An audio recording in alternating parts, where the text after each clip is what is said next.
Queridos amigos, sean todos bienvenidos a esta jornada algo temblorosa en Santiago de Chile y parte importante del país. Estamos algo tembleques, pero ansiosos de una nueva edición de Cultura Verdadera, el mejor programa de televisión según el Círculo de Críticos de Arte para su edición 2016. Este año recibimos nuestro premio y seguimos disfrutando y estando a la altura de las circunstancias, ¿no? Porque hoy queremos hablar además del Día del Libro que se celebró el fin de semana con importantes actividades, pero hoy queremos preguntarnos, a pesar de que se están imprimiendo cada vez más libros en Chile, ¿por qué hay muchos chilenos que no les gusta leer? ¿Por qué hay muchos chilenos que definitivamente prefieren hacer cualquier otra cosa antes que abrir un libro?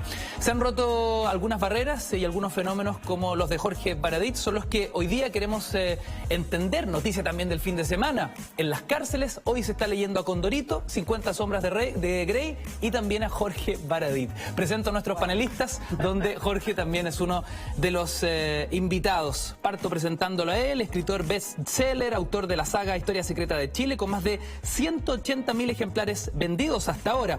Actualmente está en el ranking de lo más vendido con 3 de sus publicaciones. Su última obra, la novela de ficción La Guerra Interior, que tengo acá en mis manos y que hoy además, entre otros libros, estaremos regalando a través de nuestra cuenta Twitter, @mentiras_la_red, con el hashtag Cultura Verdadera. Nos acompaña también Catalina Infante, escritora, una de las dueñas de la librería Catalonia, editora del área de libros gráficos de la misma editorial. Es autora de La Otra Ciudad y junto a Sonia Montesino es autora de Aventuras y Orígenes de los Pájaros. Catalina, también bienvenida a Cultura Verdadera. Estamos con don Juan Carlos Fau, periodista, dueño y librero de La Que Leo, conductor del programa Un País Generoso de nuestra querida Radio Cero. Juan Fau. ¿Cómo estás, Ignacio? Muy contento por esta visita. Y también nos acompaña Sara Bertrán, escritora, historiadora, periodista además de la Pontificia Universidad Católica de Chile, autora de varios títulos y que, ojo, acaba de ganar el premio Nuevos Horizontes en Bologna Ragazzi por este texto que tengo en mis manos, La Mujer de la Guarda. Sara escribe, Alejandra Acosta entrega las ilustraciones. Un libro precioso que acaba de ganar un premio. Sara, bienvenida a nuestro programa.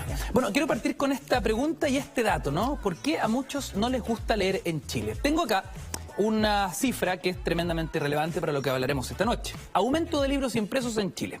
El año 2000 se imprimieron un total de 2.420 títulos. Hoy llega una cifra histórica, 7.234. Un incremento altísimo para los últimos años y me imagino cada uno de ustedes en sus trabajos, en sus perspectivas, tienen claridad de aquello. Vamos a hacer un breve alto, así como arrancando el programa, pero dejamos planteada la pregunta: ¿por qué a muchos en Chile no les gusta leer si por otro lado se están imprimiendo tantos libros? Dejamos la pregunta planteada, breve alto, seguimos con Cultura Verdadera acá en la red, no te vayas.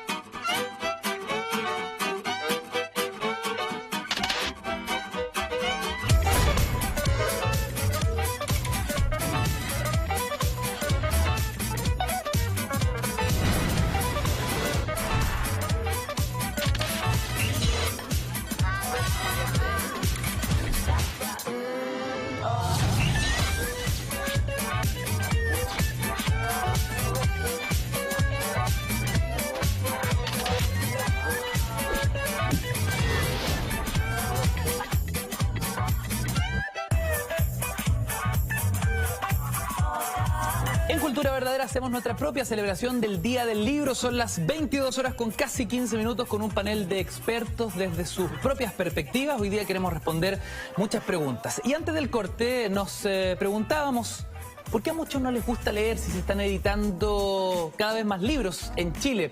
Nos desayunábamos con una noticia notable el fin de semana que aparecía en la prensa y que también Jorge replicaba en sus propias redes sociales.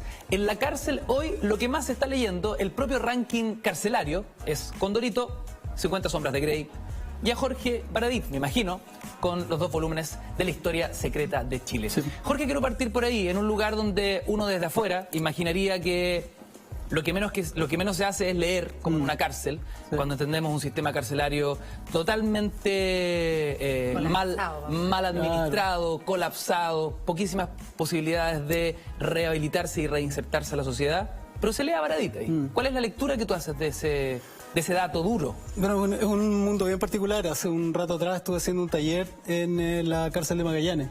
Estuvimos allá y es Primero es muy impresionante, nunca había entrado a una cárcel y además me dicen que esa es de las mejores del país.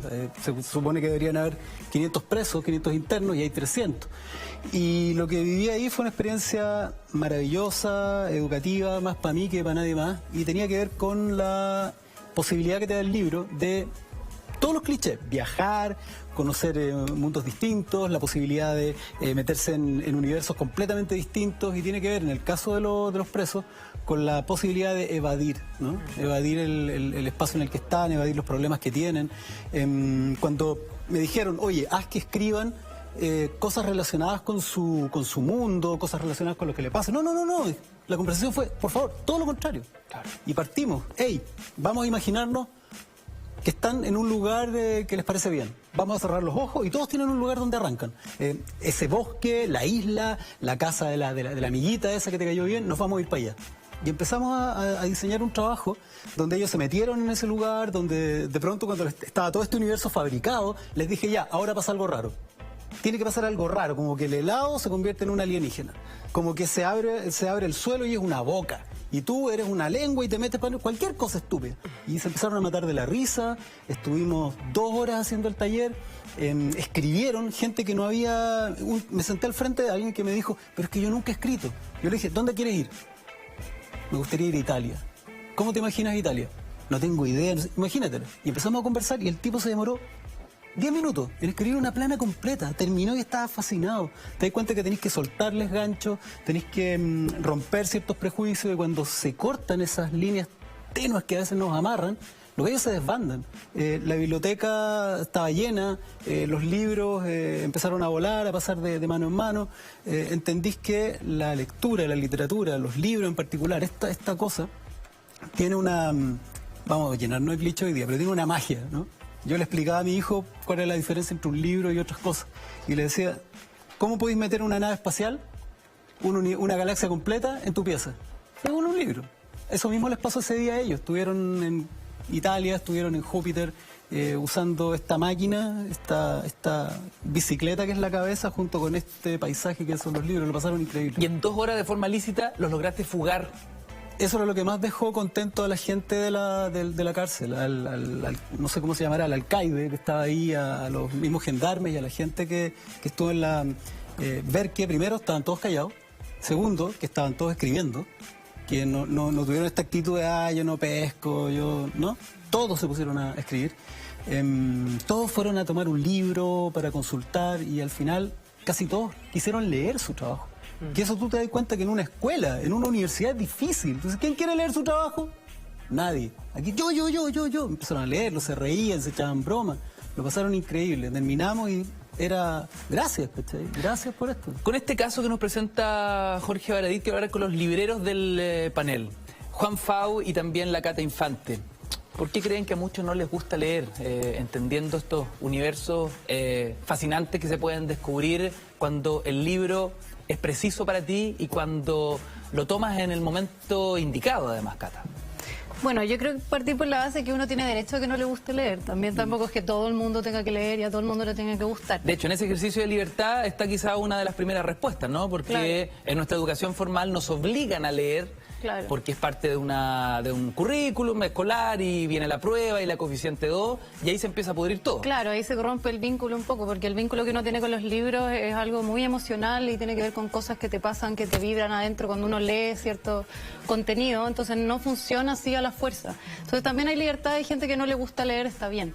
Pero yo creo que si hay un número tan grande de gente que no le gusta leer es porque algo está pasando y es porque no hay un fomento lector o no hay una forma adecuada donde se le está presentando la lectura a la gente. Que ahí ya después de eso está la libertad de, de repente no me tinca tanto, no sé, como que prefiero otras cosas, me gusta el cine, qué sé yo. Pero si hay un número tan grande de la sociedad chilena que no quiere leer es porque algo está pasando. Y yo también creo que dentro de la sociedad chilena, así como es algo cultural, como que el libro tiene poco valor, como que la gente le da poco valor al libro. E incluso, bueno, yéndome a otro tema, pero con el tema del precio del libro, que todo el mundo lo encuentra súper caro, súper caro, súper caro. No sé, yo acabo de estar en la Feria Más Deco, donde hay mucha gente que tiene mucho poder adquisitivo y puede comprar el libro y no se arruga en comprar, no sé, como una lámpara, una cosa china de 20 lucas, pero si esto vale 20 lucas es atroz, ¿cachai? Entonces ahí te das cuenta que que la sociedad tiene otras prioridades y en eso el libro ha quedado como desvalorizado y cuando pasa eso obviamente que uno no puede esperar que a todo el mundo le guste leer, claro, porque no sé, como que no lo tienen dentro de su cabeza o de las cosas que están a la mano. Juan, hay algo súper interesante en tu perspectiva, más allá de querer educar, adiestrar a nuevos lectores. Hay una posición casi como de dealer, ¿no? Casi como un narcotraficante. Y digo esto... quiero muchas gracias. Dejen explicar. Que lo digas tú y no tenga que lo tenga que decirlo yo. ¿Sabes por qué? Estoy muy Porque orgulloso. en algún minuto, las grandes cadenas de librería, uno entraba, preguntaba por algo, el tipo apenas te atendía, no te recomendaba algo que te podía seducir, y uno finalmente se mandaba a cambiar de ahí, como un lugar más bien hermético, no se sentía cobijado. Lo que hay hecho tú a lo largo de los años en La que leo, en específico, ¿no? Es, este tipo le gusta leer esto que es un bestseller, por ejemplo, o se lo recomendaron.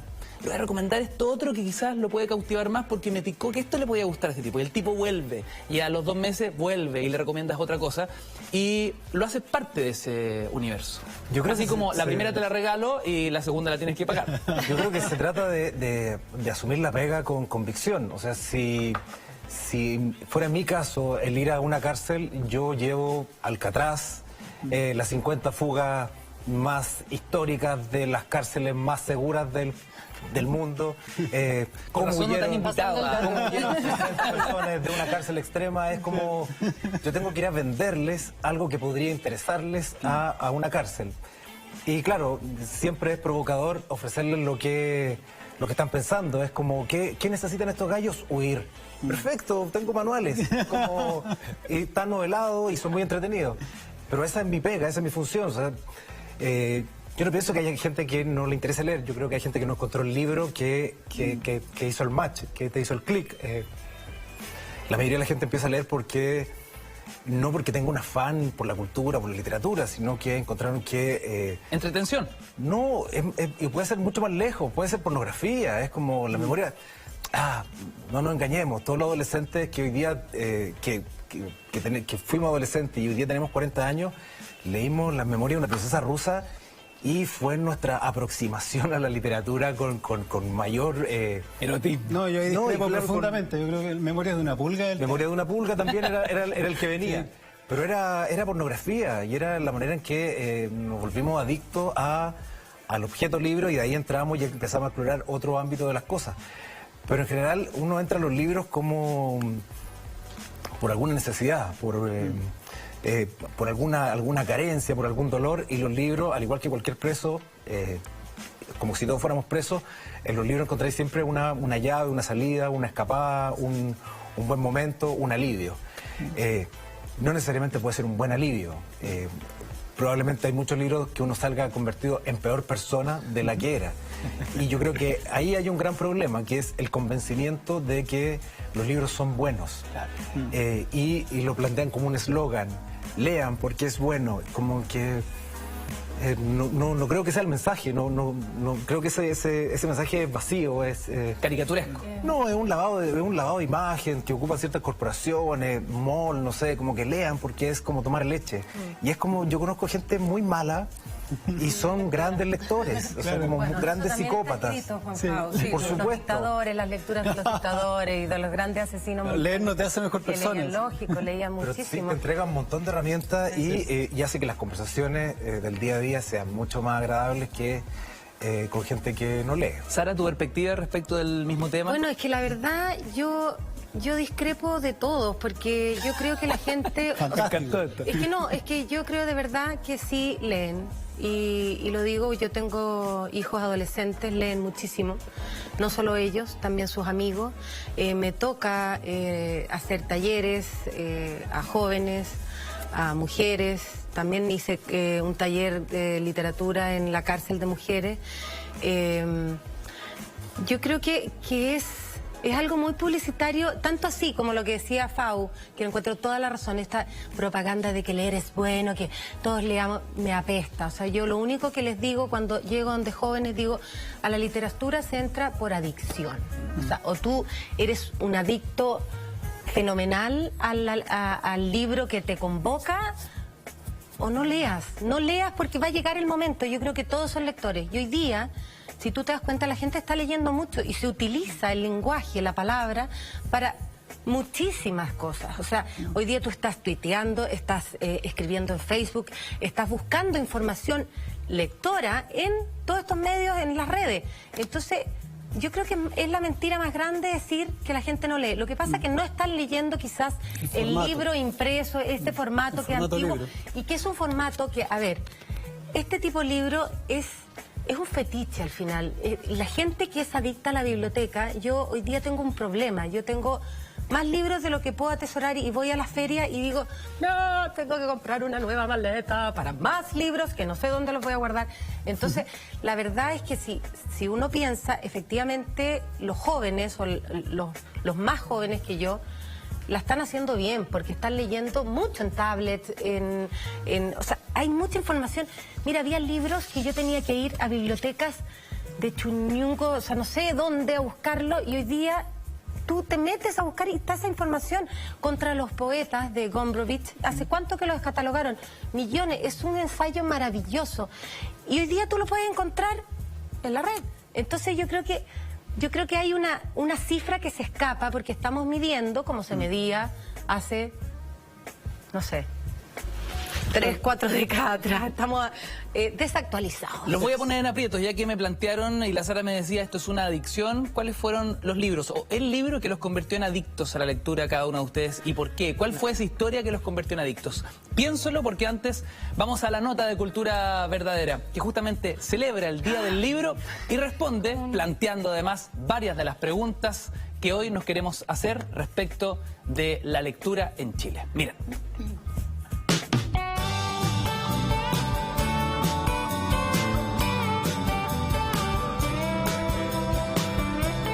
El primer libro que leí fue Corazón, de Edmundo Damisilo. El primer libro creo que leí en serio fue 100 años de soledad y morí. Y que todavía cuando me acuerdo lloro. Bueno, el primer libro que leí lo recuerdo bien porque fue La Divina Comedia de Dante Alighieri. Me recuerdo muy bien de Palomita Blanca. Mi libro favorito es la suma de muchos libros. Metamorfosis, de Kafka. Mi libro favorito es Moby Dick, de Melville. Mi libro favorito es Orgullo y Prejuicio. Mi libro favorito es la Biblia. Yo creo que es el libro de todos los libros. En Cultura Verdadera no podíamos dejar pasar este Día del Libro. Es por eso que decidimos dedicar este capítulo a la lectura. A esos libros que nos sacaron más de una lágrima y otros que nos hicieron dormir por las noches. Aquellos de amor y otros de guerra. Poemas, historia, un viaje por la literatura. Aquí en Cultura Verdadera.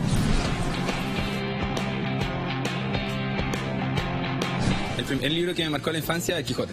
El último libro que regalé fue Las 7 semillas. Era de un autor peruano. Yo regalaría el libro Un Mundo Feliz. Actualmente estoy leyendo la como saga de Asylum, del manicomio, o sea, del joven que va a estudiar un manicomio. Francisco, ¿qué es lo más difícil a la hora de escribir? Lo más difícil a la hora de escribir es sentarse a escribir. Siempre hay un correo electrónico, siempre hay un Twitter, siempre hay un mensaje de WhatsApp. El libro más complejo y más difícil de escribir de todos los que he publicado y escrito es Logia, Lejos. Por hartas razones, porque fue un libro que la investigación era muy importante. A mí lo que más me gusta es Logia al final. Toda la parte, todo el tercio final, desde que los protagonistas llegan a Chile. Me gusta porque creo que cumple una de las cosas que yo quería hacer con la novela, que era mi primera novela sobre Santiago. Yo siempre había escrito el sur. Esta era una novela sobre Santiago y quería hacer una novela distinta de Santiago. Lo que me motiva a escribir es varias razones. Yo creo que a mí siempre me gustó contar historias desde chico. Yo tenía una obsesión con cuestiones que me motivaban a buscar maneras de expresarlas. Yo igual vivía en un pueblo chico, así muy Victoria, en la 9ª región, entonces más encima en los 80 y 70, donde no había muchas cosas, había un canal de televisión, no había internet, entonces uno tenía que ingeniársela. Y yo leía muchas revistas y libros antiguos que estaban en la casa de mi abuelo, la Selección del Real Dalles, el Norpato, y en esas revistas encontraba historias que después me daban ganas de contarlas a mi manera.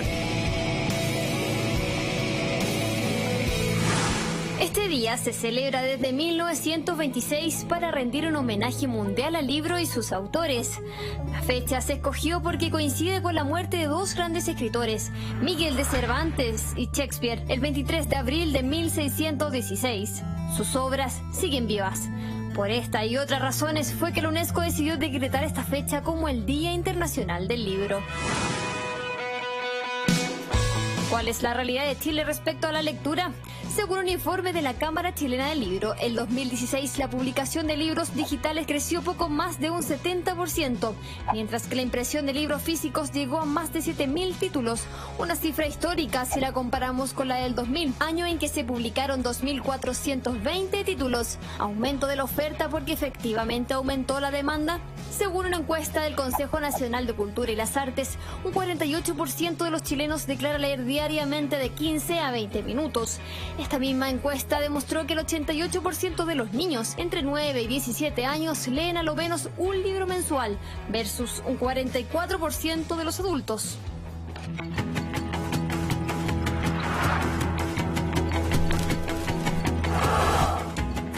Lo que más consulta el adulto desde los 40 hacia arriba es por Julia Navarro, o Isabel Allende, Julio Cortázar, Jorge Baradit.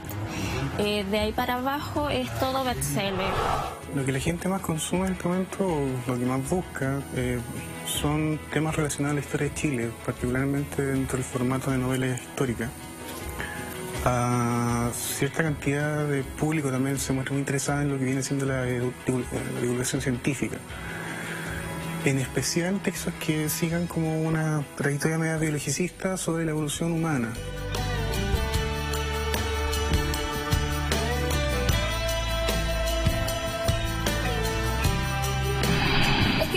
Lectores, personajes principales para una historia dramática que hoy recordamos en el Día Internacional del Libro y que sin ellos no existirían. Los invitamos a ser parte de esta historia en un capítulo. Para tus preguntas, para tus comentarios, en nuestro @mentiras_la_red, donde además estamos regalando libros. Tenemos un ejemplar de La Guerra Interior, lo nuevo de Jorge Baradit, y tenemos Logia y el verbo Kaufman de Pancho Ortega. 3 libros que regalamos a través de nuestra cuenta Twitter con el hashtag Cultura Verdadera. Antes de la nota, planteaba la siguiente pregunta.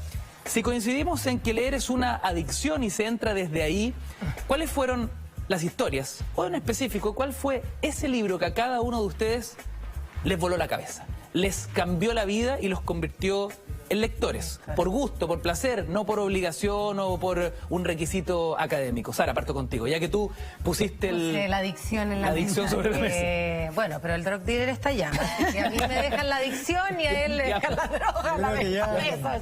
Ya sonó, ya. Yo la verdad es que vengo de una familia bastante lectora, había biblioteca en la casa de mis 2 abuelos. Tuve la suerte de tener un abuelo muy lector, entonces me introduje rápidamente en la lectura de adulto. No me acuerdo mucho de los libros de chico, lo que sí, haciendo un enlace con lo que decía Fau, un libro que a mí me sorprendió mucho y que comenzó mi iniciación sexual con eso, fue La tía Julia y el escribidor. Creo que nunca la voy a olvidar, fue un libro tremendamente erótico, maravillosa la historia. ¿De qué hablaba La tía Julia y el escribidor? Bueno, en el fondo es como medio biográfico, la historia cuenta de él de joven, Vargas Llosa, y cómo se enamora de su tía y todas las escenas que sucedan a partir de eso. ¿A quién no la ha pasado? Y la verdad es que fue un libro que yo siento que ahí se inició como mi lectura juvenil, con ese libro. Ese libro me marcó Y luego de ahí, bueno, yo ya venía leyendo bastante, pero ese libro quería dejarlo dicho, ya que estábamos hablando de cómo se entran estos espacios. También se puede entrar por unas búsquedas, digamos... Onanistas. Sexuales, porque también, bueno, uno se va construyendo como persona también con los libros. Los libros te instalan conversaciones. Y un libro no solamente es una vía de escape, también es una conversación. Es una conversación acerca de la sociedad, es una conversación acerca de temas de amor, de qué sé yo, desolación, de mundos fantásticos, como propone Baradit. A mí me encanta la capacidad que tienes para imaginar todas esas locuras. Y bueno, y esos son todos los lectores que quieren adentrarse en esos espacios. Jorge Baradit, misma pregunta para ti. ¿Qué fuma Jorge Baradit antes de escribir? Oye, siempre me hacen esa... Bueno, ahí tenemos las alusiones, adicción, el drug dealer, que fumo, ¿cómo es la cuestión? ¿Qué trajiste gente tan enferma? Muy enferma. Unas Biblias para hacer unos roles. Oye, no, en mi caso es una... No te podría hablar de un solo libro. Yo le contaba aquí a la Cata que mi papá me tiraba libros como quien le tira pellet a los perros, ¿cachai? Llegaba de donde trabajaba él con unos libros absolutamente raros. Él trabajaba, era chofer en la Católica de Valparaíso, y ahí estaban guardados también fardos de libros y había una cantidad de material muy heterogéneo. Entonces me tiraba libros muy raros. Leí chico fragmentos del Decamerón, pornografía medieval, leí el Altazor, leí Don Juan Tenorio, libros del siglo de oro español, libros de astronomía. De repente me llegaron unos compendios de mitología griega. Era todo una ensalada absolutamente demencial que yo creo que me hizo daño mental, y que eso explica algunas de las cosas que hago. Pero llegó un momento en que cuando un tío mío, Jorge Espinosa... Ay, el saludo, me encanta. Sí. Hola, mi tío. Ya, saludo, hola, Jorge tío. Espinosa, que cuando cachó que este cabro estaba perdido entre astronomía, mundos de dioses griegos, cábala judía y una cantidad, me dijo, ven para acá. Y me pasó el Aleph de Borges, que es un gallo que fue capaz de hacer converger todos estos mundos tan disímiles y generar narrativa, generar ficción, con una prosa elegantísima, un pajero también, ¿no? Pero un erudito increíble que te abre otros mundos. Entonces yo creo que el Aleph, más el Ficciones, lograron armarme un poco el caos que tenía en la cabeza y pegarme un boost en una dirección que todavía estoy viajando, ¿no? Mira, ¿en tu caso, Cata? En mi caso, yo vengo de una familia donde habían demasiados libros, porque mi papá es editor y mi mamá era librera, entonces está como toda mi casa rodeada de libros, que muchos de ellos eran muy buenos, era como la biblioteca personal de mis papás, pero había muchos que eran muy malos también, que eran como regalos editoriales, entonces era demasiado el estímulo y como que había alrededor. Y yo creo que la primera vez que en verdad enganché, yo creo que a mí y a mis hermanos nos pasaba que ya era como un hastío de los libros, que era como que es donde lo que trabajan los papás, entonces ya nos hacemos chat. No hay espacio en esta casa. No hay espacio en esta casa. Y lo que sí recuerdo, es súper difícil elegir uno, pero recuerdo como El Llano en Llamas de Juan Rulfo, que me acuerdo que cuando lo leí, mi cabeza dijo como, o sea, como cómo alguien puede escribir así, cómo se puede hablar de tanto con tan pocas palabras, con tanta simpleza, como que mi primera como acercamiento fue a través de como admirar la escritura, como alguien podía escribir tan bien, y como tan pulcro y tan perfecto y tan mínimo. Así, Juan Fau, ¿en tu casa también había muchos libros? No, para nada. Al contrario, no era un lugar donde estuvieras bien leer. O sea, si yo estaba leyendo y mi viejo me pillaba y me decía, anda a trabajar, anda a estudiar. No era... Deja de perder el tiempo. Sí, como anda... Bueno, por último juega la pelota, pero leer no era no era parte de su ancestralidad. Mentiroso, hay que decirlo, ¿eh? Por favor, sí, de hecho, a los auditores, por favor. Si me preguntan por mi libro favorito, es como, no lo sé, como creo que mis libros favoritos vienen siendo de los últimos 10 años de mi vida. Pero ojo, no pregunté por el libro favorito, pregunté por aquel libro que te voló la cabeza y te convirtió en un escritor, en un lector. Es que me suele ocurrir cada cierto rato que vuelvo a encontrar otro libro que digo, por esto leo, que es como, no sé, como un libro clave que pone una frontera en mi vida. Lo único que podría encontrar es Partículas Elementales de Julia Beck, que mezcla los géneros, que me está contando un ensayo, pero también es ciencia y también es el futuro. Entonces como que digo, aquí hay una frontera. Pero está bueno este ejercicio. Entonces, ¿cuál sería el último libro que te volvió a confirmar que eras un lector? Para mí. El del último de Julian Barnes, como que uno vuelve a sentir la sensación de, esto puede cambiar siempre.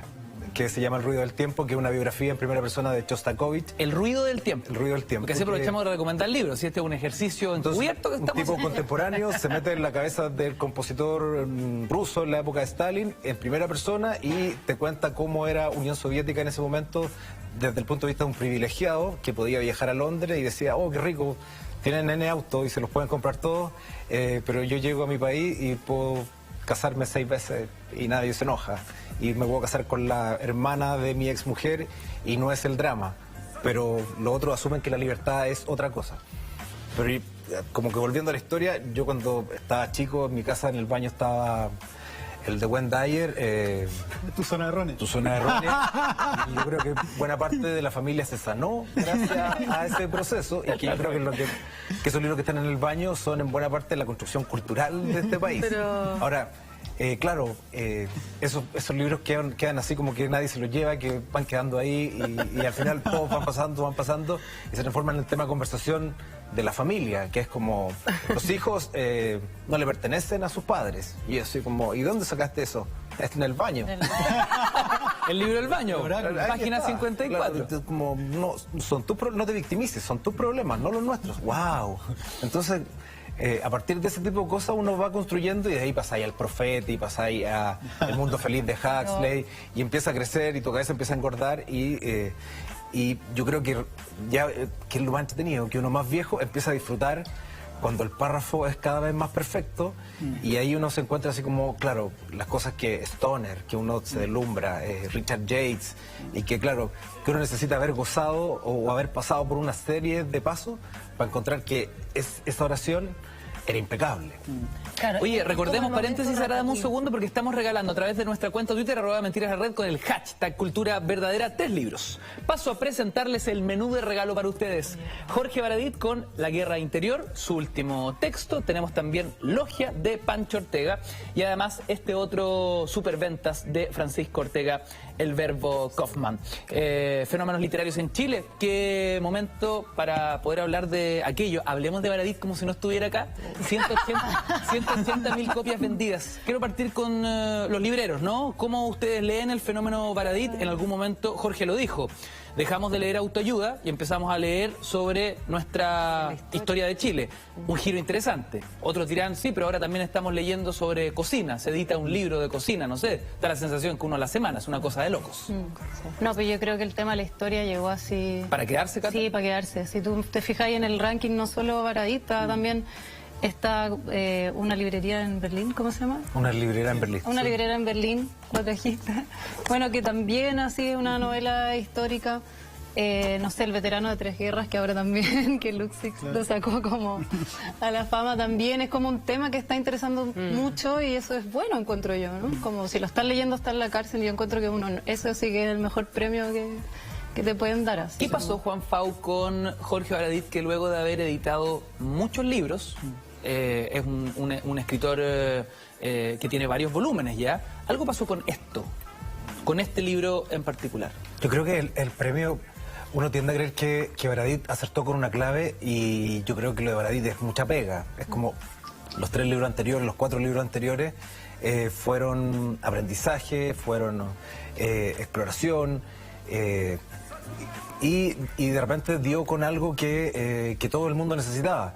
Pero no creo que lo de Baradit haya sido un cambio radical de un día para otro, sino que es un proceso largo, angustioso, de mucho trabajo, de mucha pobreza, que nadie crea que Baradit ahora es mega millonario y porque de un día para otro lo encontró, sino que fueron años de estudiar, de encontrar y de que su libro 5 le pegara bien y que fuera súper bien criticado, pero no fuera un hitazo de venta, aunque se había agotado, que Calfucura había explorado todo el país, que había encontrado todos los mitos, que Yuscuma hubiera hecho un trabajo en toda América encontrando similitudes y aparece en la historia secreta.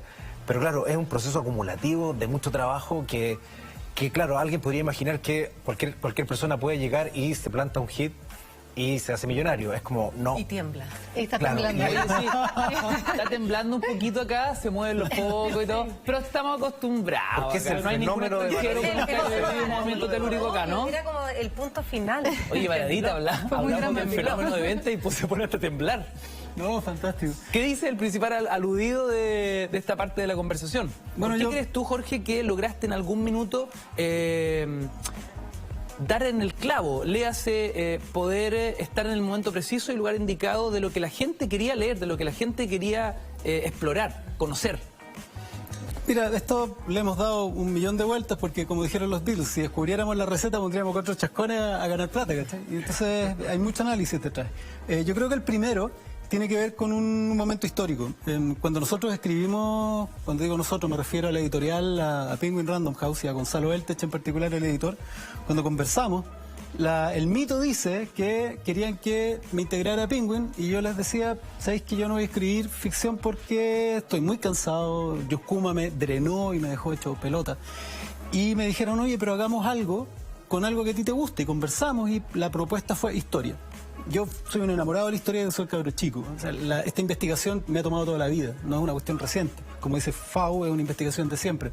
De hecho, partimos, y esto se originó, vamos a decirlo otra vez, en el programa de Juan Carlos Fau. Es verdad, claro. Porque me invitaban a... Yo fui testigo de aquello. Claro, me invitaban a hablar sobre historia, a dramatizar. Estábamos haciendo un poco radioteatro, un poco reportaje. Le pusimos un nombre incluso, en un momento me decían que yo era el retroperiodista porque reporteaba los casos históricos, qué sé yo, la moneda o el combate en Altiquique, como si fuera un reportaje, como si estuviera hablando a público. Como si estuviera en la Esmeralda. Entonces, ahí estuvo la clave. Esa fue la primera clave. Descubrir que podía utilizar mi oficio como narrador para acercar a la gente a pasajes de la historia que son áridos. Porque el lenguaje académico, al que estamos acostumbrados en los libros de historia, no es para el común de nosotros, es un lenguaje académico, muy técnico, que está súper bien y que cumple su trabajo perfectamente. Pero nos estaba faltando, parece, un puente, un espíritu de divulgación. Yo lo que estaba pretendiendo no era solo que la gente se enterara cuántos muertos hubo en la Esmeralda, sino que esperaba que entendieran la angustia que estaba sintiendo Prat, el dolor que sentía el niño que se acordaba de su mamá mientras estaba agarrado de las jarcias de la Esmeralda, Grau diciendo, mato a todos estos desgraciados y me echo para atrás, que en el fondo es la historia. La historia es pasión, en la historia las cosas ocurren por venganza, por rabia, por ambición, por pasiones. Oye, Jorge, pero también como que tú te hiciste cargo de algún modo de todo el imaginario popular, eso me parece que es un gran acierto. ¿Cómo lograste llegar a reunir todas esas historias? Porque hay muchas que siempre circulan. Sí, claro. Tú llegas a Arica, oye, no, es que acá subió el morro. ¿Te has fijado que son como la historia de los taxistas? Entonces, eso, reunirlo en un libro a mí me parece un acierto, porque creo que es parte de la historia popular, no sé cómo llamarlo, no es la historia oficial, pero es parte de la historia. Que ese es el punto. La historia en Chile... Bueno, por eso se enojaron tanto los historiadores. Es como las leyendas que circulan en la gente de a pie. Lo que pasa es que en Chile estaba primando la historia oficial, lo que entendemos por historia oficial, que es, ojo, no es la que enseñan los historiadores, sino que es la que enseña el Estado de Chile. Ese es el foco, el Estado de Chile y la manera como le enseña a nuestros niños y nos enseñó a nosotros la historia. ¿Y de qué manera le enseñó? Con un concepto muy anticuado. Sí, estoy hablando de mi generación y de para atrás. El concepto anticuado es la historia son los grandes hechos protagonizados por los grandes personajes de la historia. Es decir, Chile son 20 presidentes y 20 milicos con charretera y las batallas, y se acabó. Y la verdad es que los grupos invisibilizados, que son los pobres, los obreros, los homosexuales, las mujeres de hecho, y los inmigrantes, son grandes actores sociales que están desaparecidos de nuestra historia. Y ahí está toda la gente, ni más ni menos. Es decir, tú, mi papá, mi abuelo minero, mi abuela campesina, están desaparecidos de la historia de Chile. Y la sensación que dejan es una sensación también que es de orden político muy peligrosa. Es que la historia la hacen los grandes personajes y los militares. ¿Qué problema produce eso? Cuando llega un momento histórico, la gente se siente restada y siente que tiene que venir alguien, un líder, un caudillo, alguien que apunte con el dedo, qué sé yo, a resolverle sus problemas. Y ellos no son actores históricos. Y eso es grave. La historia es nuestra, la hacen los pueblos, esa cuestión estaba medio desaparecida, tratamos de traerla, junto con otro concepto. Algo que pasa, la gente no se identifica con un superhéroe, solo los admira. La gente que ha escuchado toda su vida sobre Arturo Prat, esta especie de superhéroe que salta, con este libro, con estos relatos, aprende a conmoverse con su vida como padre, aprender que Arturo Prat era un mamón medio macabeo, que era como un tío, ¿cachai? Que era muy estudioso, que no bajaba a las casas de puta del puerto, entonces pensaban que a lo mejor era medio raro, que era un tipo muy callado, muy amante de su esposa. Las cartas de Arturo Prat, yo creo que enamorarían a todas las mujeres de Chile. Son una maravilla romántica, las cartas que le escribía a su mujer, sus sueños, lo que tenía para adelante, su búsqueda trascendente, su búsqueda como espiritista, de un más allá. Toda esa dimensión lo baja a un nivel humano y te hace sentir que tú también puedes ser como él, y que en realidad esta idea que tiene el Estado de que los próceres sean ejemplos de conducta funciona si tú lo sentís como un igual. Ahora, da la sensación que el fenómeno de Jorge con la historia secreta de Chile llegó en un momento preciso. Digo esto porque, si vamos un poquito para atrás, y lo hemos hablado con Baradit, el año 2000, por ahí, cuando la Compañía de Teatro de Chile hizo esta obra de teatro Prat, que dejó la escoba. Tenía la armada crispada, móviles de televisión fuera de la escuela de teatro.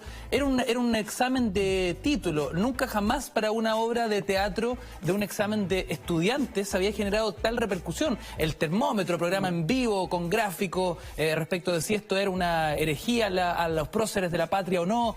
Y hoy día, con una fotografía como esta, nadie se escandaliza. Quizás hace 15 o 20 años esta portada hubiese sido hasta prohibida. Sí, claro. Lo que pasa es que además han cambiado harto los tiempos. La gente se ha empoderado mucho más.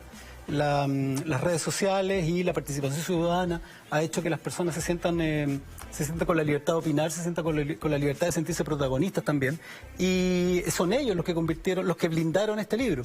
Porque en el fondo, cuando tú vendís la primera edición completa la primera semana, cuando vendís la segunda edición completa la segunda semana, y cuando finalmente esta cuestión se desborda, es la población blindando una opción. Todos los ataques que tuvo este libro con posterioridad fueron primero bien soterrados, hasta que llegó un momento donde explotaron un poco algunos, pero también recibió el apoyo de otros, ¿no? Entre ellos, ¿sabéis qué es lo que más me dio lata, Nacho? Que los que más atacaron, los historiadores que atacaron este libro eran jóvenes. Y los viejos, como Gabriel Salazar, Alfredo Jocelyn Holt, como Alfredo Salazar, o como Pinto, el premio de historia del 2016, salieron a defender el libro. ¿Y por qué creéis que pasó eso?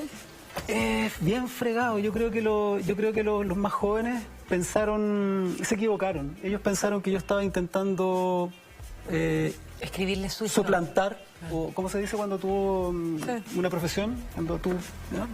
En algún canal, no voy a decir cuál, pusieron en los CGI Jorge Arey, historiador. Y vino esa cosa gremial tan chilena, no, ¿cómo la conoces? Él es periodista, no puede opinar, ¿no? Él es historiador, y se enojaron. Y ellos dijeron que yo estaba quitando información, estaba impersonando a un historiador, o que estaba ninguneando a los profesores de Chile.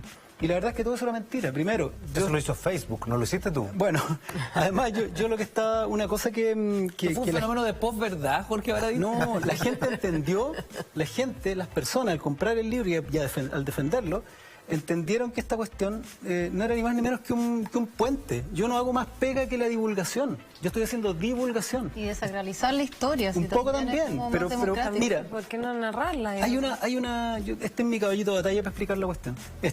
Lo que yo hice, lo aprendí de Carl Sagan, ¿no? Carl Sagan, cuando hizo este programa, se nos va a caer el carnet de todo, Cosmos, en los fines de los 80, principios de los 90, el tipo se planta, él era un astrónomo, y se planta frente a la tele, y él cuando tiene que explicar, me encanta esto, cuando tiene que explicar la inmensidad del cosmos, que tú sientas la inmensidad del cosmos, el tipo no dice, hay 10 a la 527 billones de cuerpos estelares en el cielo. El tipo se para frente a la cámara y dice, hay tantas estrellas como granos de arena en todas las playas del mundo. Y a todos se nos cayó el pelo. Yo con 10 años, viejo, quería llorar. ¿Qué es lo que hizo Carl Sagan? Lo que hizo Carl Sagan fue ponerse en los zapatos de las personas y hablarles en su idioma para hacerles entender. Eso es lo que estamos buscando acá.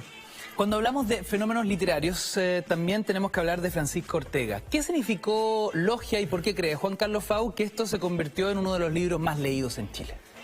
Yo creo que Pancho hace otra... tuerce la historia de otra manera y nos hace creer que todo es parte de una conspiración. Conspirativo. Eso rinde, porque además no rinde porque además lo podemos creer y Pancho lo logra, nos hace sentir que todo lo que ha pasado en la historia de nuestro país ha estado conducido por 4 o 5 personas y todo está perfectamente alineado en favor de ellos. Y si uno lo dice sin haber leído el libro de Pancho, uno lo cree. Luego leer el libro de Pancho, uno lo firma, que es la sensación de cómo no nos dimos cuenta que nuestro país está basado en 5 o 6 monopolios y que hasta el día de hoy se siguen arreglando de la misma manera. O sea, como nuestra realidad está gobernada por una conspiración muy parecida a la que cuenta Ortega en Logia, y cómo esas conspiraciones han sido alimentadas desde el exterior en el informe Kaifman, y cómo esos poderes se han puesto de acuerdo con el resto del continente con su último libro. Entonces lo que hace Ortega es alinear eso, alinear nuestra realidad de una manera conspirativa y nos hace creer que eso es cierto. Entonces la mayoría cuando termina el libro se pregunta y dice, ¿es verdad? ¿Es verdad? Y entonces como que uno dice, un ejercicio súper juvenil. Yo creo que él tuvo una entrada al lector juvenil desde ahí, desde la conspiración, que es algo que les mata a los jóvenes. Sí, hay un hambre de conspiración. Pero totalmente, como imaginar que todo ya está imaginado, ya está puesto en escena y uno son como los monigotes, los títeres, eso les raya. Yo creo que eso fue súper difícil de creer, porque en Chile son 5 familias. Ahora, no es necesariamente juvenil, hay que decirlo también. Pero hay harto de realidad igual. Hay una cosa que hay que decir también, que en el resto del mundo, y no en Chile, o por lo menos no hasta ahora, el tema de la novela histórica y del área de la historia es superventa. En el mundo es súper importante el nicho editorial de la novela. Es un fenómeno global. Exacto, y en Chile está medio abandonado. Los lectores más fieles, claro. Esas secciones de la librería son tus clientes más duros, esos que no te dejan jamás. Y es súper fácil. En Chile, uno de los libros más vendidos de la historia es Adiós al séptimo de línea, que es una fantasía en torno a la guerra del Pacífico. Lo que hizo Pancho es un poco reflotar ese interés, porque además tiene algo la historia que está muy a favor de la gente que le escribe. Un escritor de ficción regularmente tiene que presentar un personaje, tiene que hacer que lo quiera, tiene que dibujar el escenario. En cambio, Arturo Prat o los personajes de la logia de Pancho Ortega te lo enseñaron cuando chico. Son amigos, son gente conocida. En el fondo estáis copuchando de lo del vecino. Son escenarios conocidos, la Guerra del Pacífico, Bernardo Higgins, San Martín, y te están enseñando cosas ocultas. Esa idea de la conspiración también viene muy de los 90, muy de los archivos X, muy de lo que vino después con el Código Da Vinci, y tiene que ver con la sensación que empezó a tener la gente que el poder le estaba mintiendo. La percepción de que habían cosas escondidas detrás de los gobiernos y que habían proyectos secretos. Ese olor que había en los 90 se empezó a confirmar a partir del 2000, cuando los cypherpunks, Julian Assange o Snowden empezaron a romper, a craquear esto y se convirtió en una realidad. Es decir, nosotros decimos, no, son puras conspiraciones. No, viejo, hay conspiración. Lo que pasa es que se pasaron de rosca en algunos, pero las conspiraciones existen. Los acuerdos y las redes internacionales, hoy día nadie sería capaz de leer lo que pasa en Siria o lo que pasa en Turquía sin hablar de, no, pero ojo que están estos oleoductos por debajo y estas agencias. No, y ¿sabéis qué? Trump le avisó a Putin, y Putin sabía, por eso que convocó al... Es parte del análisis. Cata, respecto de esto mismo y sobre los fenómenos literarios, en específico cuando hablamos de conspiraciones o hablamos de historia secreta, ¿pueden ser escritores como Jorge Baradit o Pancho Ortega válvulas de escape o más bien puertas de entrada a que nuevos lectores desde ahí puedan entrar a este género, puedan acercarse a otros libros que sigan nutriendo esa biblioteca de historia secreta, historia oculta, información desconocida, desclasificada y narrada de forma entretenida? Sí, yo creo que es el gran aporte que hacen este tipo de libros. Yo soy súper como a favor de los bestsellers. Como que pasa algo como en el mundo literario que como que de repente, que no me gusta que pase, que es que hacen demasiado como mucho canon, ¿me entendís? Como que esta es buena literatura, esta es mala literatura, ustedes tienen que leer esto. Como esta idea también va un poco ligado a esto de que leer hace bien y hay que leer ciertas cosas. Yo creo que hay que leer lo que uno tiene ganas de leer y lo que te conecta y da lo mismo. Y si a un niño o a alguien joven o a cualquier persona le pasa que nunca ha leído y de repente engancha con este libro, o sea, eso es demasiado importante, porque puede ser que después de ese va a quedar con ganas de leer más y después va a leer el de Pancho Ortega o va a entrar en ese género o va a descubrir otro género. Que también creo que pasa con otro tipo de libros, que puede ser la novela gráfica, que hay gente que no está acostumbrada a leer el medio novelón, entra a clásicos a través de la novela gráfica o entra, que es una manera distinta de narrar y distinta de leer y que tiene que ver más con...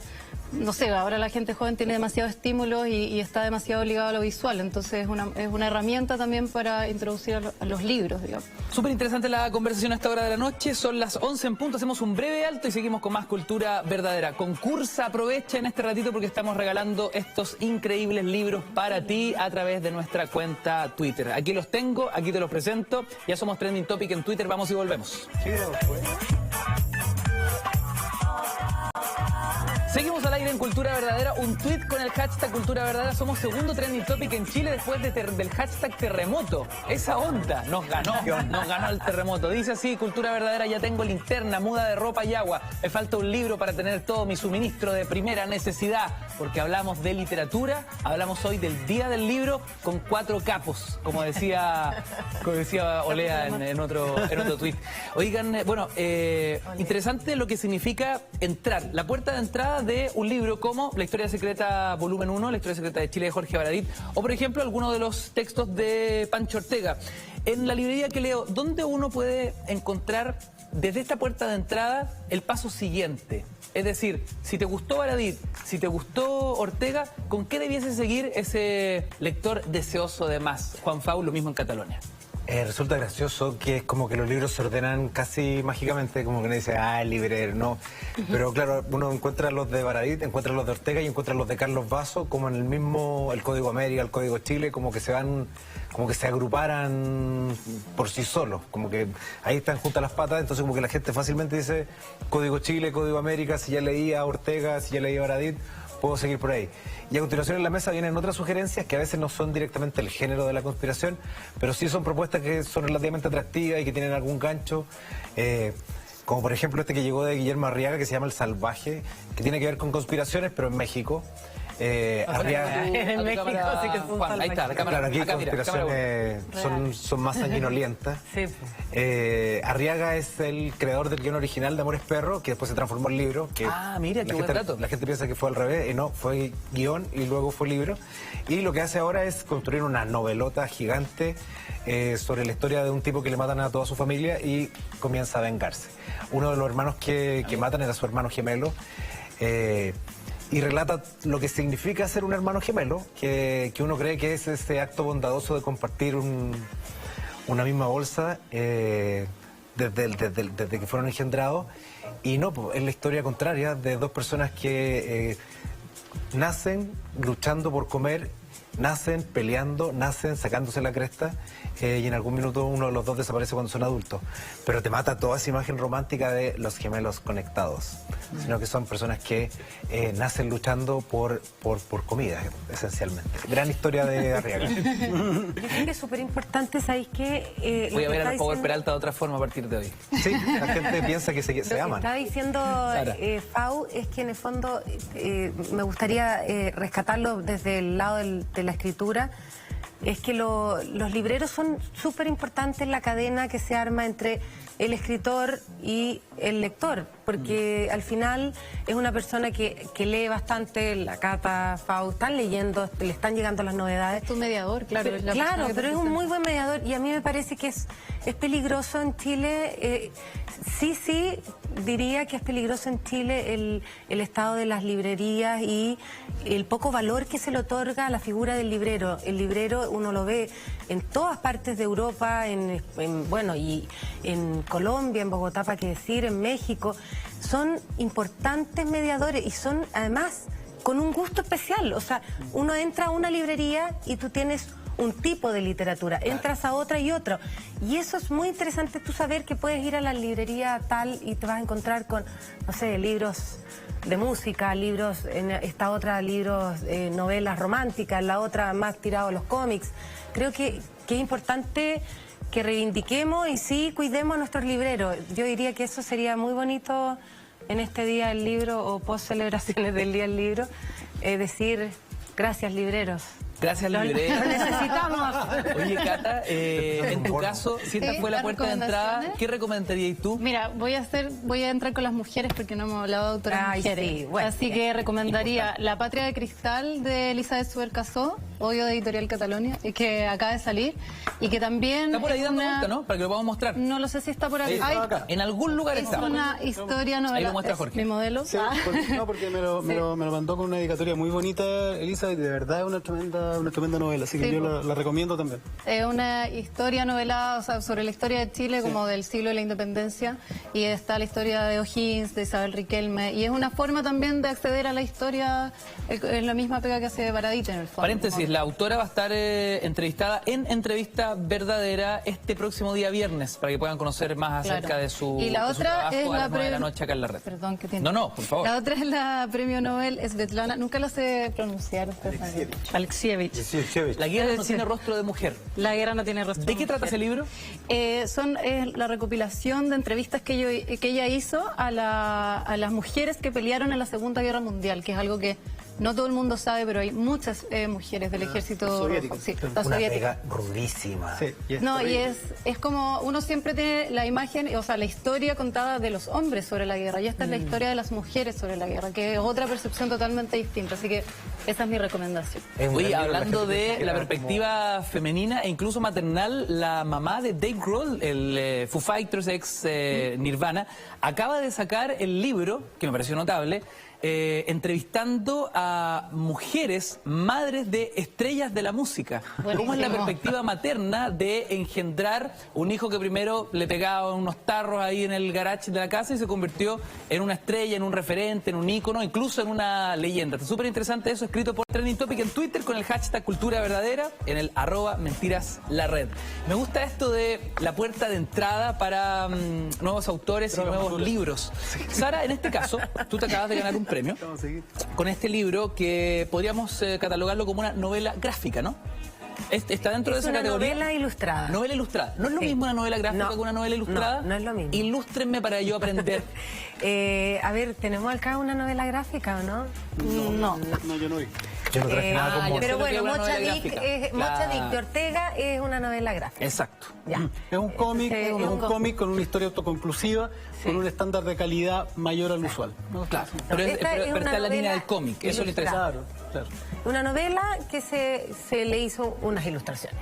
Eso. También, que como lo decía la Cata, que es interesante, libros como este o como las novelas gráficas nos permiten entrar a la literatura de una forma a veces mucho más amable. Y desde ahí se pueden generar nuevos lectores. Me imagino que ustedes en Catalonia y en Queleo ven esto a menudo, ¿no? Niños que de repente se llevan una novela gráfica o se llevan una novela ilustrada y desde ahí después vienen a buscar novelas de puro texto. ¿Puedo decir una cosa antes de eso?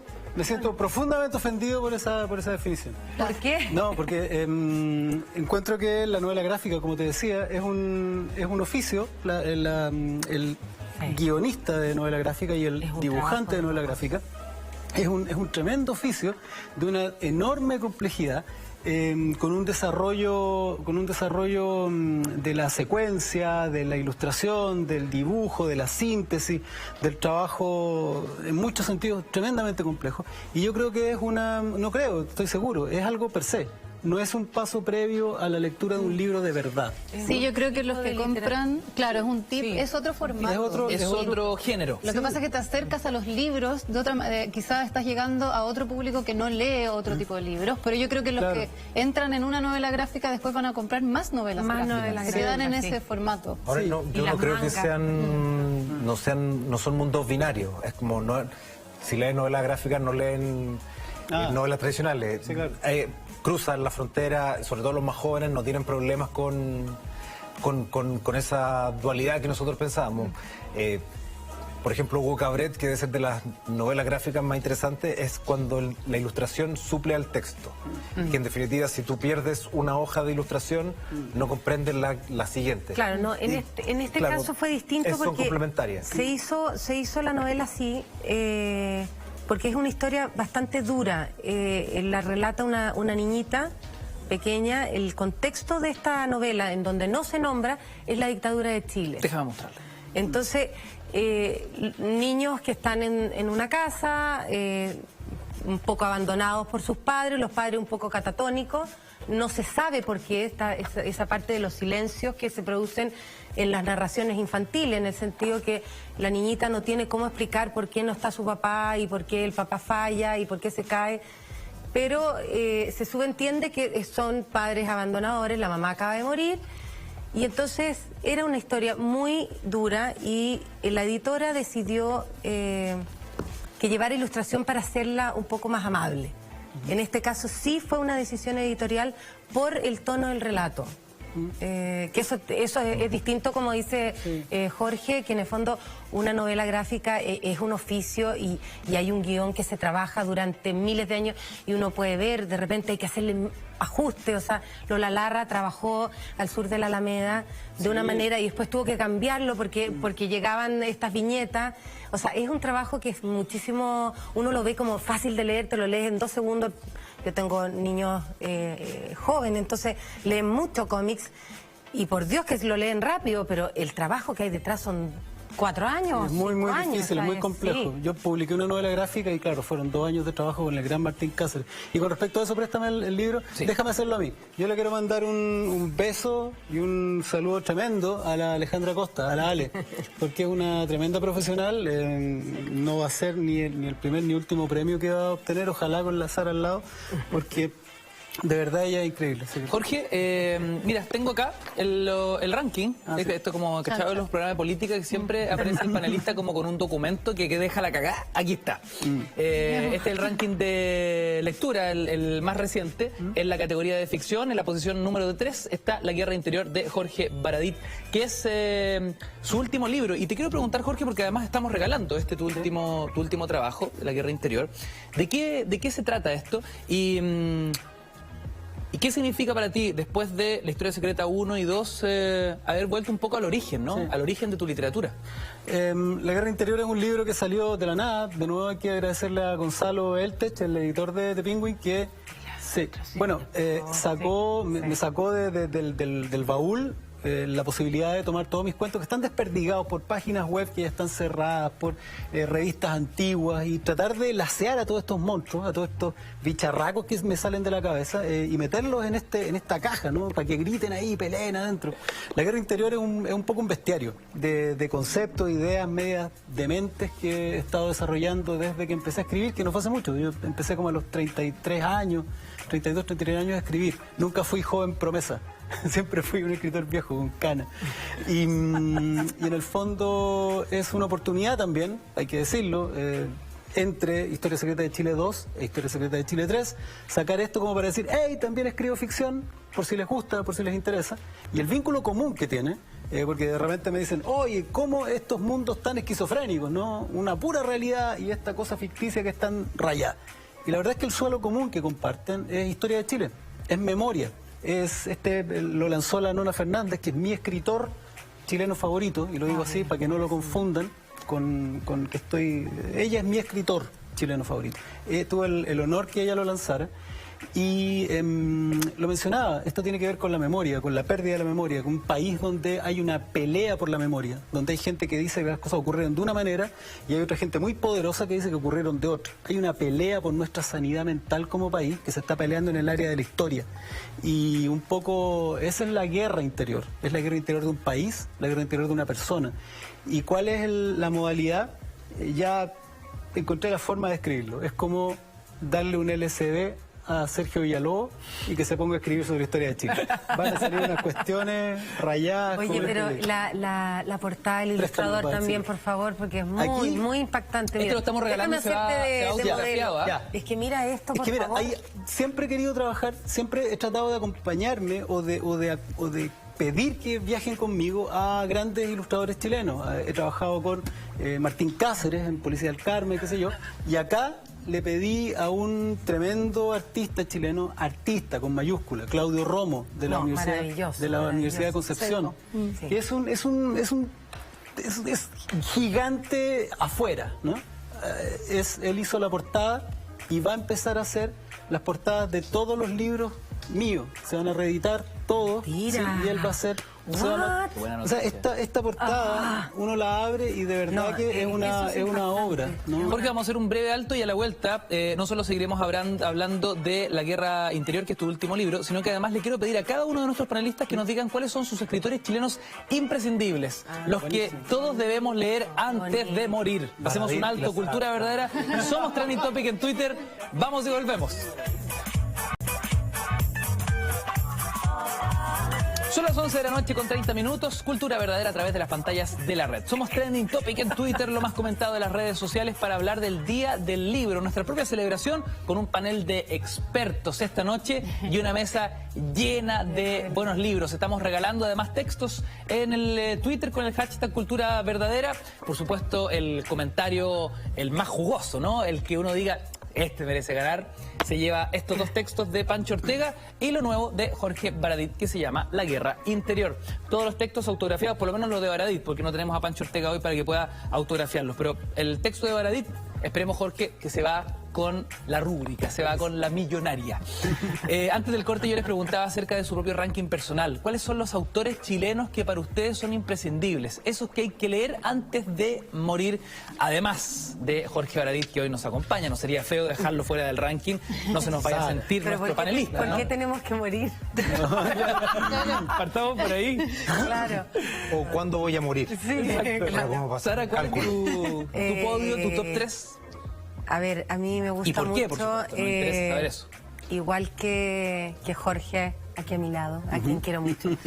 Me gusta mucho la Nona Fernández, la encuentro sólida, la encuentro una mujer muy sencilla, además, de una literatura muy llana, muy fresca, pero al mismo tiempo profunda. ¿Cuáles son las temáticas de la Nona Fernández que...? En general es más bien una autora política, diría yo, pero es una autora que conecta mucho con el mundo de la infancia. A mí me gustan mucho los temas de infancia y me gusta mucho también la militancia. Creo que es importante que los autores, lo estábamos conversando ahora fuera de cámara. Súper de acuerdo. Es muy importante que los autores tengan un discurso, o sea, que tú tengas una militancia, que tú tengas ciertas luchas, definir tus luchas que sean un par de temas, pero claras, precisas, y con eso darle con todo, porque si no, mira todos los libros que reunimos acá, este grupito que trajimos. Hay muchos libros, tú entras a una librería y te puedes traumar. Entonces hay tanto que decir que yo, igual que es Rapaun, diría que el que no tenga que decir nada, que mejor se guarde lo que quiera y se vaya para su casa, porque la verdad, que creo que hoy día en el estado de situación es bueno tener autores que tienen como un peso, una contundencia, un fundamento, que hablan a partir de las ideas y de la sangre, o sea, una combinación de las dos cosas. Ideas y sangre. Sí. La otra autora que amo con el corazón, Alejandra Costamaña. Creo que es una mujer preciosa, también es una escritora bastante política, diría, y es muy linda, es de ambientes muy sutiles. Yo creo que Alejandra es muy elegante para escribir, me gusta muchísimo. Y para seguir con las mujeres, hoy día, caballeros, los voy a dejar aparte, esta belleza humana, la Mariana Enríquez, creo que... para poder mostrar el libro. Ella es muy juvenil, para los que tienen memoria visual, así lo buscan en su librería más cercana. Ella es argentina. Ah, claro, eran chilenos, perdón. Mariana Enríquez. Perdón, sí, no, esta es argentina. No, bótalo, no. Crucé la frontera. Cuando hablamos del amor. No, estamos hablando de los chilenos. Los chilenos. Sí, fuiste a otro lado, Sara. El tercero... Está bien. Bueno, uno tendría que nombrar, ¿sabéis qué? Tendría que nombrar a Roberto Bolaño. Yo creo que los jóvenes y la gente que quiera introducirse en las letras, Roberto Bolaño genera una... Aquí tenemos un Bolaño. Adicciona las letras. Aquí tenemos otro Bolaño.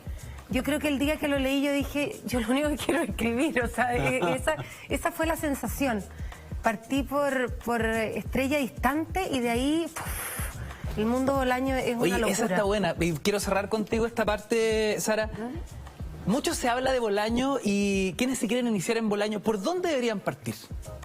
A mí me parece que Estrella Distante es un libro pequeñito, insignificante en su formato, y uno entra con una historia furiosa, con esa voz que tenía él para narrarlo todo. Tenía una imaginación, a él habría que haberle preguntado qué fumaba, porque la verdad era una imaginación como hilarante. De repente uno muerta la risa con crueldad y cosas pero horrorosas. Entonces sí, pero este loco me está contándome una historia de terror y me estoy riendo. Yo creo que partir por Estrella Distante es un ejercicio brutal. Es como entrarle a la yugular de Roberto Bolaño. Y luego, bueno, esta me encantó. El Gaucho Insufrible, creo que es un libro de su etapa final. Es como toda la enfermedad. Hay unos ensayos ahí muy bonitos. Y no está acá el de Camerón, el coso gordo, el gigante. 2006. Ese yo creo que es una novela. También lo recomendamos. Jorge Baradit, ¿tu top 3 de autores chilenos? Voy a mencionar puros gallos vivos, ¿eh? Partiendo por ahí. Una vez me dijeron, oye, qué raro que tú mencionas a un autor vivo. En general los escritores como que no nos dan a la competencia. No, mentira, eso es un psiconeo. Es como un periodista deportivo que hablan que le gusta Fernández Vial. Exacto, claro, y el pastelito no sé cuánto del año 32. Poco peligrosa esa Nunca la uni, el cole. No, a mí la Nona Fernández, como dije antes, la Nona Fernández es mi escritor chileno favorito, no solamente por sus libros y sus novelas, sino por su actitud frente a la narración. La Nona Fernández no tiene ningún problema en escribir un libro críptico, sci-fi, meta, lenguaje maravilloso como Space Invaders, y después escribir una telenovela para televisión, o participar en una serie nocturna como esta de Los Psicópatas de Viña, o hacer dramaturgia. O no solo hacer dramaturgia, sino que además actuar su propia obra, ¿te fijas? Entonces es un tremendo personaje que narra, es un narrador en ese sentido. No está solamente atrapado entre las dos tapas de un libro siendo escritor, no, ella narra con todos los elementos a disposición que tiene, y además, como dice la Sara, es una mujer... trátame de tú, como dice la Sara. Ella es súper sencilla. Mira, es súper sencilla, es llana, es una persona que no está arriba de ninguna pelota. ¿Un libro para iniciarse, la Nona Fernández? Para mí, yo creo que Space Invaders, Chilean Electric, la prosa de la Nona puede ir desde la primera página de Mapocho, ¿no? Que es... La primera página es terrorífica, si tú lo leí, que hay con los pelos parados, hasta lo que hace en Chilean Electric, que es un trabajo de mezcla de dimensiones, planos de realidad, con una destreza realmente maravillosa. ¿Y tu top 2 y 3? Mi top 2 es Álvaro Bizama, amigo y un tremendo escritor chileno que también tiene esta característica. Es un gallo que de repente ataca la ilustración, de pronto ataca un libro muy pop y demente y weird, de pronto se manda El Brujo, que es su última novela, que es realista. Es un gallo también con ganas de contar de muy distintas formas lo que tiene adentro de su cabeza, que es también algo terrorífico, pero también maravilloso. Y el tercer lugar del podio se lo dejo a un montón de autores. Primero, Pancho Ortega, Carlos Basso, Carlos Tromben, con Huáscar y Balmaceda, que también calladito lleva como 5 meses en el ranking con Balmaceda. Gente como Lara, con La Patria Insospechada, que es de Cataluña, Felipe Portales también, con Historias Desconocidas de Chile, gente que está rescatando nuestra historia, nuestra memoria, remezclándola y entregándosela a la gente de una mejor manera. Cata Infante, pasamos a los libreros. ¿Tu top 3? Es difícil buscar así como el mejor, el top 3, antes de morir, además, que heavy. Yo creo, voy a nombrar 2 poetas. Enrique Lin, que yo creo que es como, hay que leerlo. Voy a decir el peor libro para iniciarse, que es Diario de Muerte, que es el peor que te puedes leer para iniciar porque es el libro póstumo, pero que es para mí el que me hizo como conectar con él y leer para atrás toda su obra. La Estela Díaz Barín también me gusta mucho, que es como una poeta súper desconocida, ahora es más conocida, pero no está tan nombrada ni ha sido como puesta en lo que vale, digamos, dentro de la generación de poetas. Y voy a decir uno actual, que es Mike Wilson, que me gusta muchísimo lo que está haciendo ahora. Tiene una novela hermosa que se llama Leñador y ahora sacó otra que se llama Ártico, que es una historia escrita en una lista. Es una lista de cosas que te van contando una historia. Y me parece como que esas propuestas de cambios de formato y de estructuras narrativas son súper poco vistas y él como que me parece que es una escritora que como tenerlo en la mira. Y argentino también, ¿no? Bueno, el gringo argentino. Gringo chileno. Es una muy buena mezcla esa, claro, gringo argentino chileno. Una perspectiva cosmopolita para narrar historias. Gran chileno, Mike Wilson. Claro, Mike. Juan Carlos Fau. Su top 3. Como para pensar en la pregunta, pienso en el que me pondría muy feliz de leer algo nuevo, que es como del cual, si no tuviera una librería, iría a comprarlo. Y Alejandro Zambra. Como, sí, correría a comprar el nuevo de Zambra, correría a comprar el nuevo de Fuguet, sea lo que fuere. Es de esos que uno sigue y persevera, y puede ser que él haya encontrado que como que uno le sigue la carrera de esos stalkers que dicen el tercero no fue tan bueno como el 16, pero en el 14 yo creo que él está muy bien. Yo creo que en Fuguet, claro, uno establece como que puede ser el escritor que te va a acompañar permanentemente, igual que Zambra, que es como uno siente una hermandad solo por lo que escribe, incluso sin conocerlo. Y de la que esperaría una nueva novela, así como muy ansiosamente, es la Andrea Maturana, que siento que tiene una deuda con los adultos, que se ha ido, que ha publicado un montón de libros de niños, pero sigo esperando una novela de esas cosas que pasan en el metro, que son muy, muy pequeñitas y que son las que te cambian la vida. Hay una lista que está súper interesante, hablando de autores chilenos, y que es el ranking de los autores más seleccionados por nuestros compatriotas. Está Jorge Baradit, está Isabel Allende, está Martina Cañas, Francisco Ortega, Hernán Rivera Letelier, Roberto Bolaño, José Donoso. Josefa Wallace también figura en la lista. ¿Por qué creen ustedes que estos autores conectan con su audiencia, por decirlo de alguna forma, con sus lectores? ¿Dónde están los ganchos? Así, al azar, lo que ustedes sientan así como en la guata. Baradit queda excluido de esta pregunta por ser mencionado en la lista. Hablemos de mí. Mejor hablemos de mí. Bueno, yo creo que la Cañas, el que va en su segundo volumen de Mujer Borracha, es un hitazo y te hace reír, y es lo que la gente espera muchas veces, como no necesito algo que me saque de donde estoy, y Mujer Borracha es perfecta, es inteligente, oportuna. ¿De qué trata Mujer Borracha? Son las crónicas de borracheras de mujeres, de ella en particular, que son rescatadas inicialmente de su blog y que en el segundo ya son la mayoría inéditos. Y es como, por ejemplo, el trago te hace hablar idiomas. Lengua muerta. ¿A quién no le ha pasado, digamos? Y vous parlez español y una mezcla entre alemán y solamente cosas que uno logra hacer cuando está bajo los además efectos. que lo mejor es que nadie sabe quién es. Y eso es como...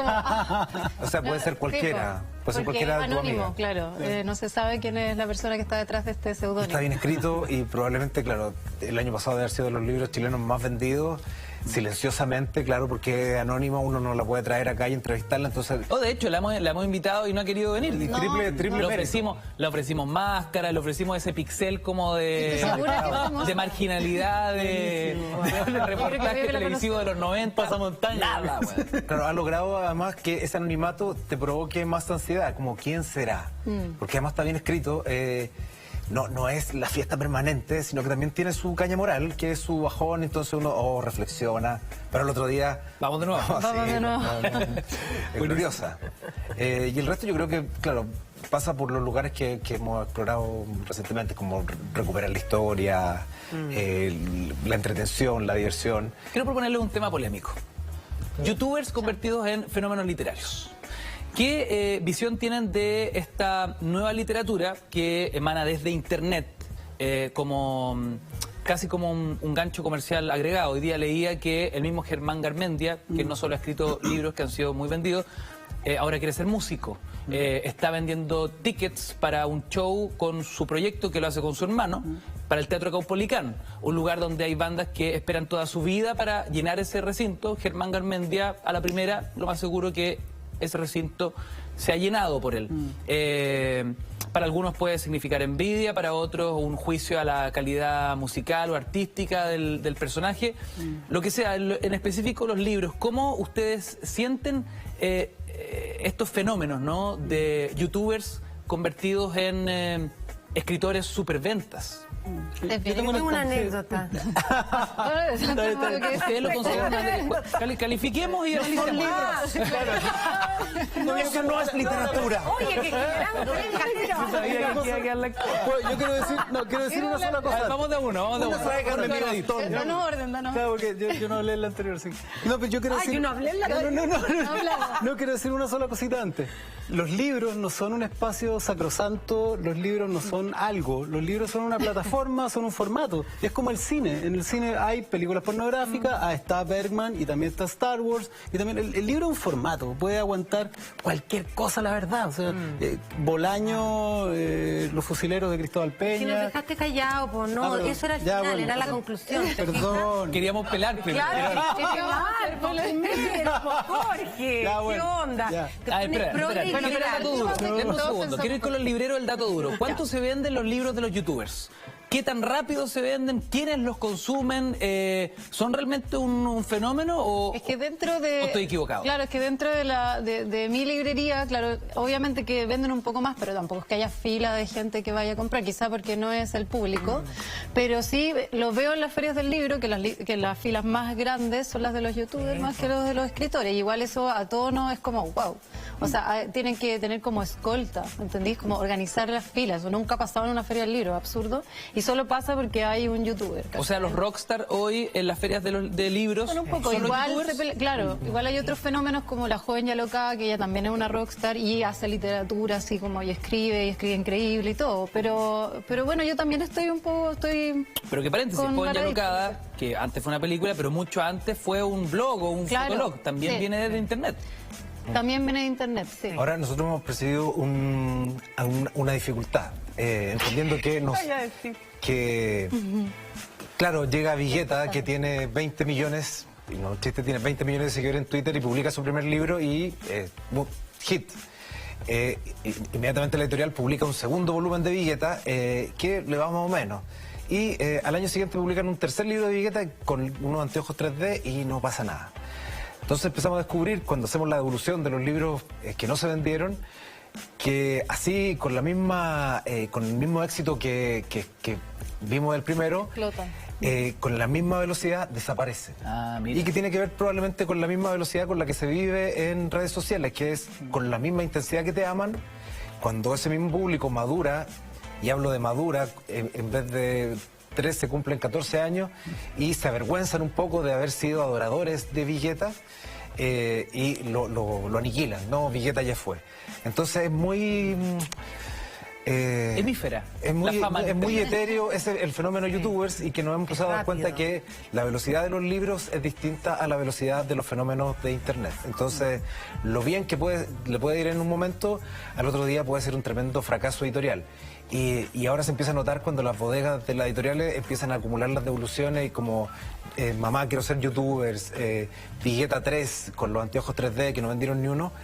Empieza a ser muy doloroso para las editoriales que en algún minuto se colgaron de estos fenómenos como, encontramos una manera de sobrevivir. Encontramos petróleo, digamos. Claro, y claro, este petróleo era un oro falso que puede ser que en algunos continúe el éxito, pero en buena parte de ellos puede ser que...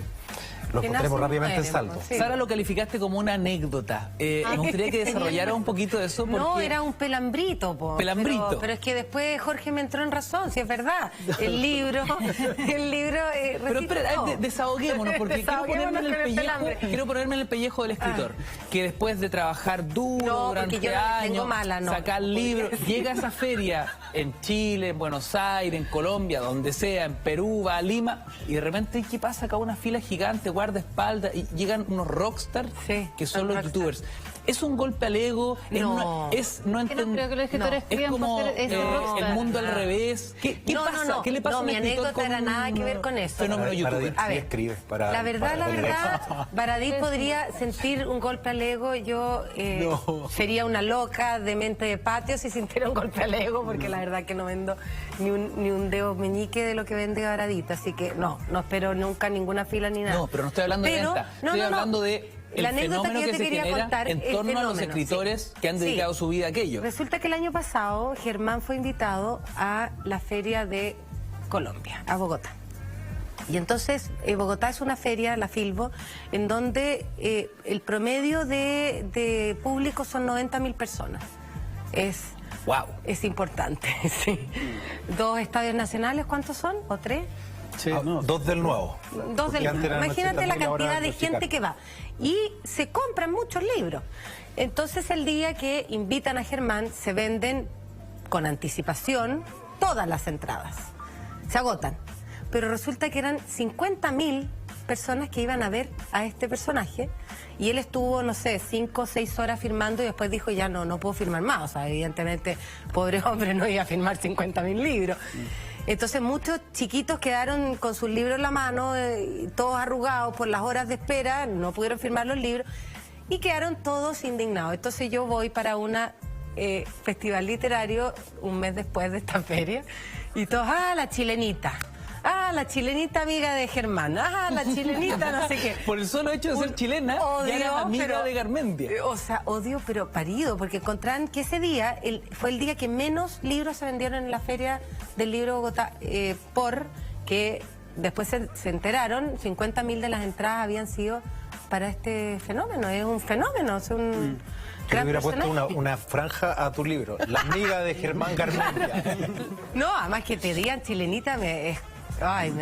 Pero yo siento orgullo cuando uno entra al Ateneo en Buenos Aires, al Gran Esplendid, y en la primera mesa está Pilar Sordo. Es como... le estamos haciendo daño a todo el mundo. Tú todos los días te abres tu reja de la librería y dices, gracias, Pilar Sordo. No, hay una animita y está ahí Pilar Sordo al lado de J.K. Rowling, que es como las dos personas que han financiado la educación de mis hijos. ¿Escuchaste? Ha financiado la educación de mis hijos.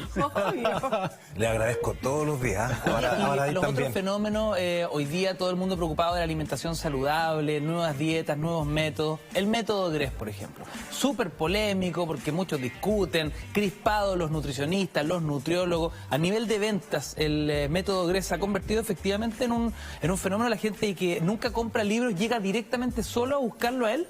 Claro, pero ahí hay un intermediario que es mucho más interesante, que es el matinal. Gress por sí solo... O a través de un sitio web o a través de un par de notas de prensa hubiera sido, sí. Pero claro, hay que entender el método Gress como... el bombeo matinalesco. Claro, como Richard Gere frente al país completo durante 3 horas al día. Es un tipo estupendo, con pelo cano, pero increíble, además que se comunica muy bien. Entonces se transforma en un fenómeno de venta gracias a esa gran vitrina que es el matinal. Entonces, sin ese intermediario probablemente no sería el fenómeno que es el método Gress. Ahora, desde el punto de vista de los libreros es como que dure lo que tenga que durar, porque sabemos que habla mucho. Claro, es una industria, al que se final gane su animita. Claro pero todos sabemos que ese libro tiene 3 antecedentes de comer con grasa y que, claro, cuando llega el cliente te dice... Tal método Gress sí, y tengo también 3 libros alternativos, los que se basa el método Gress en que le añaden cierta sanidad al tocino, como para que tus clientes no solamente duren los 3 meses de la dieta y se mueran, sino que uno pueda seguir vendiéndole el libro el resto de la vida. No quiere que mueran nunca. Oigan, en los pocos minutitos que nos quedan, hay un tema tan relevante y es cómo logramos que los niños se enamoren de la lectura, se conviertan en adictos, ¿no? Que no sea una obligación escolar, que no sea un requisito para una prueba. Y me gustaría ponerles ese desafío para terminar. ¿Qué libros deberían ser los indicados para que un niño se inicie la lectura y se enamore de ella? Y después le diga a su papá, a su mamá, a su hermano grande como, quiero más de esto, esto me encantó. Quiero partir contigo, Jorge. Yo tengo un hijo de 10 años y quiero rescatar para esto como primera frase lo que tú ya dijiste al principio. No todos los niños van a ser lectores, no todos los niños van a ser ratones de biblioteca. A mí me tocó, en mi casa no había libros, así que tampoco es cierto eso de que en un entorno... Lo que puede hacer es favorecer el desarrollo de un niño que ya es lector. Pero yo creo que la pregunta quizás me gustaría plantearla de otra manera. Lo que he descubierto sin ser experto, yo creo que de los 4 casos soy el que menos cacha al respecto, es que es al revés. Hay que descubrir qué libros son ese niño, ¿no? Una pega que es súper difícil porque uno entiende que hay un profesor para 45 alumnos en una escuela pública. Perfecto. O sea, el libro no es para el niño, el libro es para ese niño. Exacto. Hay una pega que en algún momento se va a tener que hacer, que es descubrir cuál es la biblioteca de cada uno de esos niños, porque si a todos le enchufa el Lazarillo de Tormes a los 10 años, como dijo la Cata, van a odiar la lectura. A lo mejor uno es de Borges a los 10, pero a lo mejor el de al lado va a leer el libro de Messi. Pero nunca fue todo de cuna. Nunca fue todo está claro, ¿no? Pero eso es lo que hay para decir. No es qué libro para todos los niños, sino que qué niño para tal o cual libro. Abajo los planes lectores, es todo lo que tengo que decir. Súper interesante. Oye, Cata, y desde la perspectiva de la Cataluña, más allá de los niños, digo, en general, pongo otro desafío, ¿no? Es que nos quedan tan poquitos minutos que quiero como invertirlo todo. Ya. Pero pusiste el tema más polémico al final. Otoño-invierno 2017. ¿Qué recomiendas en Cataluña para leer en esta temporada? Así como temporada de retail de ropa abrigada, temporada de lectura otoño-invierno. Bueno, me voy a decir el que me estoy leyendo yo. A ver, ¿qué estás leyendo, Cata? Hurra de Ben Brooks. Es que este es un escritor que me encanta, de tener como 25 años, ¿no? Y ha escrito como 4 novelas y tiene una forma de narrar que es increíble, es muy millennials, en verdad, y te pueden contar la historia más fome o triste o qué sé yo, muy divertida y estáis muerto de la risa. Así que esta es mi recomendación. Juan Carlos Fau. Milena Busquet, todo esto también pasará. Mujer, 40 años, la protagonista, y comienza con una reflexión muy simple, que es, cuando somos niños todos nos imaginamos cómo vamos a ser a los 70, cómo vamos a ser a los 80, incluso nos imaginamos cómo vamos a ser a los 100, pero nadie se imagina cómo vamos a ser a los 40. Y ese extravío es el que tiene la protagonista. ¿Cómo tengo que ser a los 40 cuando he fracasado absolutamente en la mayoría de las cosas que me dijeron que no tenía que fracasar? Y además parte con una frase que su padre le cuenta de un cuento zen, que es un emperador que le dice cuál es la... congrega a todos los sabios de la corte y le dice cuál es la frase que me va a hacer sentir mejor. Y después de mucho analizar le entregan esta frase que es: también esto pasará, que es: todo es un instante. Lindo libro. Lo convenciste. Sin descuento, por supuesto. Sara, ¿y para ti un recomendado para esta temporada? Uy, yo me estoy leyendo los ensayos literarios de Ezra Pound, pero a la vez estoy leyendo este. ¿Y que me lo estaba recomendando en la pausa? Sí. Vacas, cerdos, guerras y brujas. Acá está. Marvin Harris. ¿Por qué lo recomendáis Sara? Me ha parecido muy interesante porque la verdad es que como yo estoy muy preocupada por el estado de situación de las guerras que se nos vienen, me preocupa el tema religioso y creo que aquí hay una mirada sociológica acerca de todas estas intolerancias que no entendemos, que las vacas sagradas de la India cuando los indios se mueren de hambre. Entonces va explicando un poco esos mitos culturales de distintas religiones. Atávicos. Claro, muy atávicos, que no tienen realmente una explicación racional, pero que están muy arraigados a la cultura y las culturas son capaces de irse a la guerra por ella. Entonces me parece interesante en este momento esa lectura. Oye, quiero agradecerle a cada uno de ustedes por haberse tomado el tiempo. Mira qué bonito esta mesa llena de libros. Quemémoslo ahora. Ya que estamos está loco, Providencia, quemémoslo. Oye, pónganme atención porque dice así, comillas: de los diversos instrumentos del hombre, el más asombroso es sin duda el libro. Los demás son solo extensiones de su cuerpo, pero el libro es otra cosa. El libro es una extensión de la memoria y de la imaginación. ¿Quién dijo esto? Jorge Luis Borges. Palabras al cierre para esta edición de Cultura Verdadera, donde además hemos sido trending topic de los temas más comentados en Twitter, que honor justo después del peligroso hashtag terremoto, además, ¿no? Oye, 2 horas hablando del libro en la tele, gracias. Un aplauso por eso. Súper. Órale. Gracias por su sintonía, gracias por acompañarnos. Mañana 10:30 de la noche, Mentiras Verdaderas acá en la red. Viene Así Somos. Hasta la próxima.